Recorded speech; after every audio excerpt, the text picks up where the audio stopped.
নমস্কার, কেমন আছেন আপনারা সবাই? আমার নতুন একটা ভিডিওতে আপনাদের সকলকে স্বাগত জানাই। আজকে একটা ভীষণ পারফেক্ট চকলেট স্পঞ্জ কেকের রেসিপি আপনাদের সঙ্গে শেয়ার করব। আমি মনে করি প্রত্যেকজন বেকারেরই কিন্তু নিজস্ব আলাদা আলাদা স্পঞ্জ কেকের রেসিপি থাকে। এটাও আমার রেসিপি। আমি যেভাবে প্রত্যেকটা অর্ডারের জন্য তৈরি করি সেই রেসিপিটাই আপনাদের সঙ্গে শেয়ার করব। চলুন তাহলে শুরু করা যাক।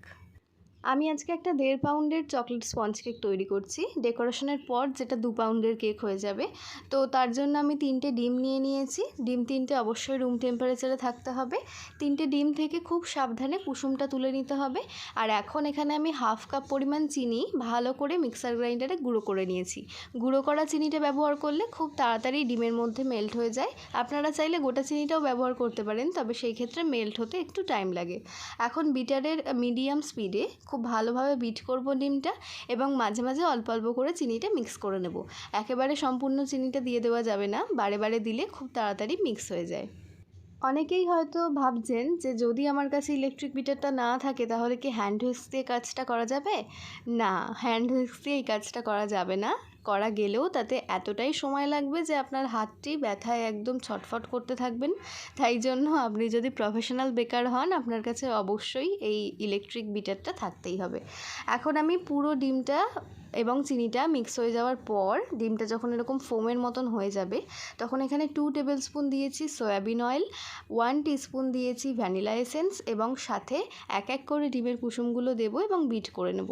আপনারা যেই ফ্লেভারের কেকটি তৈরি করবেন সেই এসেন্সটি এখানে ব্যবহার করতে পারেন। এখন অন্য একটি পাত্রে ড্রাই ইনগ্রিডিয়েন্টসগুলোকে মিক্স করে নেব। তার জন্য এখানে আমি 1/2 কাপ প্লাস 1/4 কাপ দিয়ে দিচ্ছি ময়দা। অবশ্যই কিন্তু ড্রাই ইনগ্রিডিয়েন্টসগুলোকে চেলে নিতে হবে। এতে করে ড্রাই ইনগ্রিডিয়েন্টসের মধ্যে একটা এয়ার বাবলস ক্রিয়েট হয়, যেটা কেকের জন্য খুবই উপকারী। সাথে দিয়ে দিয়েছি 3/4 টিস্পুন বেকিং পাউডার এবং 1.5 টিস্পুন কোকো পাউডার। আপনারা যদি একটু কোকো পাউডারটা ব্যবহার করেন তাহলে কোকো পাউডারের পরিমাণটা আরেকটু কম করে দেবেন, মানে 1 টিস্পুন দেবেন। আর যদি একটু চকলেটি ভাবটা কম, মানে প্রচণ্ড ডার্ক নয়, এরকম কোনো কোকো পাউডার ইউজ করেন, সেক্ষেত্রে আমি যতটা পরিমাণ ইউজ করেছি অতটাই ইউজ করবেন। এখন খুব ভালোভাবে চেলে নিয়ে 2 ধাপে আমি ড্রাই ইনগ্রিডিয়েন্টসগুলোকে ডিমের মিক্সচারে মিক্স করব। আর ভীষণ আলতো হাতে এই মিক্সটা কিন্তু করতে হবে। অতিরিক্ত তাড়াহুড়ো করতে গেলে কিন্তু একদম ডিমের ফোমটা বসে যাবে, তখন কিন্তু কেকটা মোটেও ভালো হবে না। খুব আলতো হাতে কেকটার ব্যাটার তৈরি করে নিতে হবে। একদম শেষে 4 টেবিল স্পুন প্রচণ্ড গরম জল, মানে একদম ফুটন্ত গরম জল দিয়ে দিচ্ছি। আপনারা চাইলে এখানে মিল্কও দিতে পারেন, তবে এটা কিন্তু টেস্টের জন্য না, এটা কেককে ভীষণ পরিমাণে সফট করে। তাই জন্য গরম জল অথবা গরম দুধ যে কোনোটা দিলেই চলবে। খুব ভালোভাবে স্প্যাচুলা দিয়ে মিক্স করে নিচ্ছি। আপনারা যারা ভ্যানিলা কেকটা ভীষণ স্পঞ্জি করতে পারেন কিন্তু চকলেট কেকটা একটু হার্ড হয়ে যায়, তারা এই রেসিপিটা ট্রাই করে দেখবেন। হ্যাঁ, আশা করি আপনারা আর পরবর্তীতে নিরাশ হবেন না।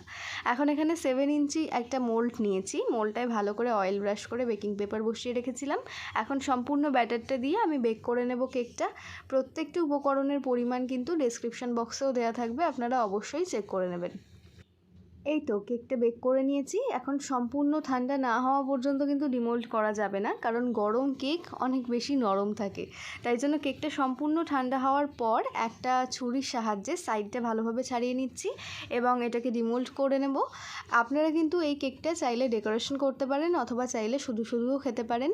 আমি যে উপকরণ দিয়ে কেকটা তৈরি করেছি সেটা কিন্তু শুধু শুধুও খাওয়া যায়, তবে যদি অয়েলটা স্কিপ করে যান সেই ক্ষেত্রে শুধু কেকটা খেতে ভালো লাগবে না, কারণ সেটা একটু ময়দা ময়দা লাগবে, গলায় আটকে যাবে। তাই অয়েলটা অবশ্যই দেওয়ার চেষ্টা করবেন। অয়েলের জায়গায় বাটার দিতে পারবেন কি না? হ্যাঁ, অবশ্যই পারবেন, তবে এই ক্ষেত্রে টেস্ট সেভাবে কোনো ম্যাটার করে না, কারণ এই কেকগুলো সাধারণত ডেকোরেশন পারপাসেই ইউজ করা হয়। তো এই ছিল আজকের রেসিপিটা। আপনাদের কেমন লাগলো অবশ্যই কমেন্ট করে জানাবেন। ভালো লাগলে একটা লাইক করে দেবেন।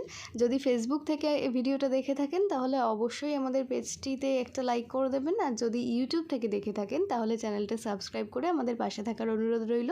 দেখা হবে পরবর্তী দিন নতুন কোনো রেসিপি নিয়ে। সুস্থ থাকবেন, ভালো থাকবেন। ধন্যবাদ।